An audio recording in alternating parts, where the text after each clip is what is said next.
বাংলাদেশ দলের চ্যাম্পিয়ন্স ট্রফির যাত্রা শেষ হয়েছে গ্রুপ পর্বেই, যে কারণে দেশের ক্রিকেটাররা এখন খেলছে Dhaka premier league DPL.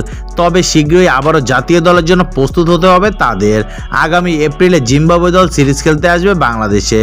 2 match test series খেলতে আসন্ন ঈদ উল ফিতরের পর বাংলাদেশে আসবে জিম্বাবুয়ে।